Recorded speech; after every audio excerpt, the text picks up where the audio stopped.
Hello and thanks for joining us on this Tuesday afternoon. I'm Jurnee Taylor and here are the headlines we're following now at noon. A fire yesterday demolished the North Bar in North Little Rock. What fire officials are saying about the blaze in less than 2 minutes. And a North Little Rock man who's experienced homelessness is now working to turn life around for others. His inspiring story at 12:12. And yes, it's October, but that's not stopping the Queen of Christmas. Mariah Carey has something up her sleeves. The details in our entertainment update just ahead. But first, we have a look at weather. We have meteorologist Simone Thomas in for meteorologist Nathan Scott. We are happy to have you here because you have some good news for us, right? We've got some great news for the fall fans. We're just hours away or a day or two away from some big changes coming to the forecast. Now we're starting to see a nice mix of clouds and sun today, helping us stay a little bit cooler than what we've seen in recent days, up to 88 right now in the capital city. Now yesterday's high put the tally at 99 days we've seen of 90-degree temperatures, now holding that sixth place spot. Likely that we'll see that tally get up to 100 today, looking to hit the 90-degree mark exactly this afternoon with that mix of clouds and sun, but the next several days looking to trend a lot cooler. How much cooler? I'll let you know your full forecast coming up in just a few. Developing right now, repairs are now underway at the North Bar on JFK in North Little Rock following a fire yesterday.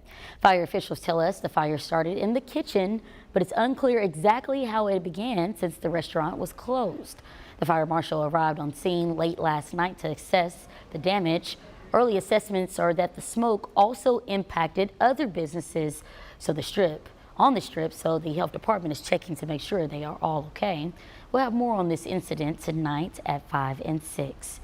Now, the North Bar fire comes during National Fire Prevention Month, while the Red Cross is working to spread fire awareness and prevention tips. So far this year, Red Cross has responded to close to 750 home fires in Arkansas. The executive director expects that number to rise as we head into the colder months.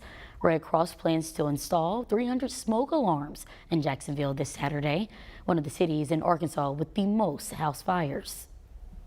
It's so important that people, A, know what to do to prevent the fire, and B, have a working smoke alarm so that if a fire does happen regardless, everybody in the family hears it and they're able to get out within under 2 minutes.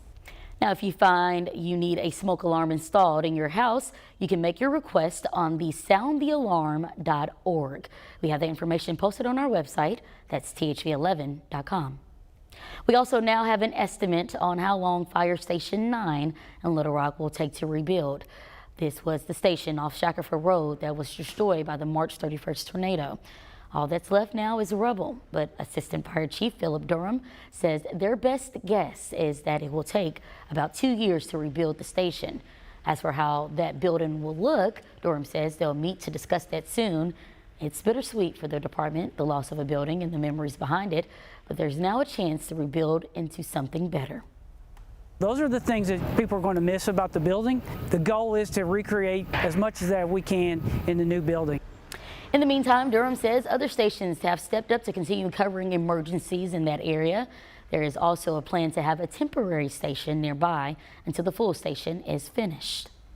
And more city updates. Last night, Little Rock directors approved the extension of crime reduction resources in the city.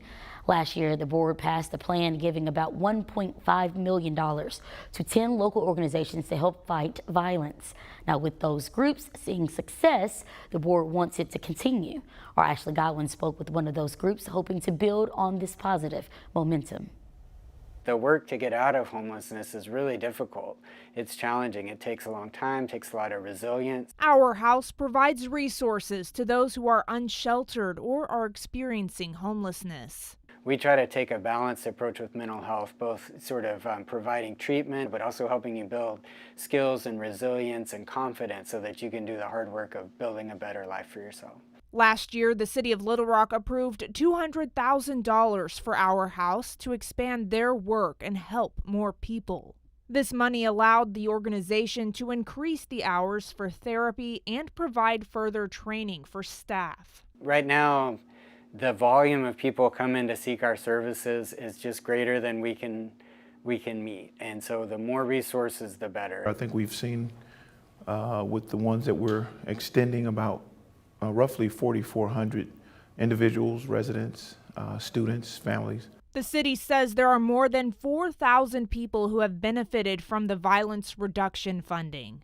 7 organizations, including the Boys and Girls Club of Central Arkansas, Songbird Media, Unity Martial Arts, and Our House, received thousands of dollars. We know that hurt people, and so if we can infuse funds and infuse expert services to those individuals, I think it benefits the city as a whole. Now organizations like Our House will be able to continue that as the Little Rock directors approved another $200,000 to the end of the year. The city's investment in our work is just really critical.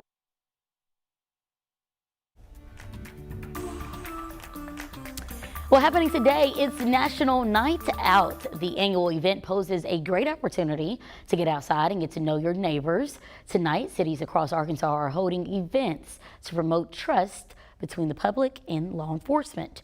In Little Rock, from 5:30 to 7:30 tonight, the city is encouraging residents to come out to the Bernice Garden on Main Street. We're told there you'll meet the Little Rock PD's Mounted Patrol Unit, Lucy the K-9 from the Arkansas Attorney General's office, and over in Sherwood, you can enjoy festivities from 5 p.m. through 8 tonight. Now, there has been a location change for Sherwood. It's no longer at Sherwood Forest. The gathering will be at the City Hall complex. There you'll find food trucks, obstacle courses, live music, and vendors, plus safety demonstrations. Turning now to the U.S. Capitol with the latest deal on averting a potential government shutdown set. House Speaker Kevin McCarthy's position is being threatened by one of his own party. Republican Congressman Matt Gaetz officially filing a resolution tonight to oust McCarthy as Speaker, setting up a likely showdown vote in the House. It is going to be difficult for my Republican friends to keep calling President Biden feeble while he continues to take Speaker McCarthy's lunch money in every negotiation. Democratic leaders haven't said if they'll support or join the effort to target McCarthy. If they did, only a handful of his Republican colleagues need to vote against McCarthy. Now that the resolution is filed, an official vote must take place within the next 2 days. Meanwhile, President Biden's son pleaded not guilty to federal firearms charges today inside a Delaware courtroom. Hunter Biden was indicted by a grand jury after a judge refused to sign off on a plea deal that would have spared him jail time. Natalie Brand reports from Washington, D.C. President Biden's son Hunter Biden left the courthouse in Wilmington, Delaware Tuesday after pleading not guilty to federal gun charges. He flew out there, he said not guilty, and this, of course, is a result of something that absolutely did not go according to plan, which is the disintegration of the plea agreement. The younger Biden, who has acknowledged his past struggle with drug addiction, is accused of making a false and fictitious statement in 2018 about his drug use on a federal form when purchasing a gun. Another count alleges he knowingly possessed a firearm while on drugs. Hunter Biden's indictment comes after a plea deal on tax and gun charges fell apart this summer. His legal team argues the charges are, quote, excessive, not supported by fact, and argues they reflect political interference by former President Trump and his allies. I think they're going to argue that one of the statutes that he's charged under is unconstitutional, that it violates the Second Amendment. A special counsel appointed by the Attorney General is now overseeing this case, which may not end with the gun charges. The ongoing investigation includes tax and other potential violations, although no other charges have yet been filed. President Biden has declined to comment on the charges. His son's trial could overlap with his 2024 re-election campaign. Natalie Brand, CBS News, Washington. Now, congressional Republicans have launched an impeachment inquiry into President Biden based on Hunter Biden's overseas business dealings. But so far, no evidence has been produced showing Joe Biden broke the law or benefited financially.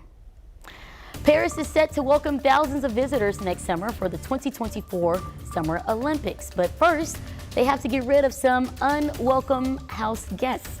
The details on the bug that's taken over Paris and at 12:17. But first, we do have some welcome weather news, right, Simone? Yeah, we're already starting to see some slightly cooler temperatures today thanks to the clouds in the sky. We're going to have some rain chances coming up along with a much needed cool down. I have those details at 12:14.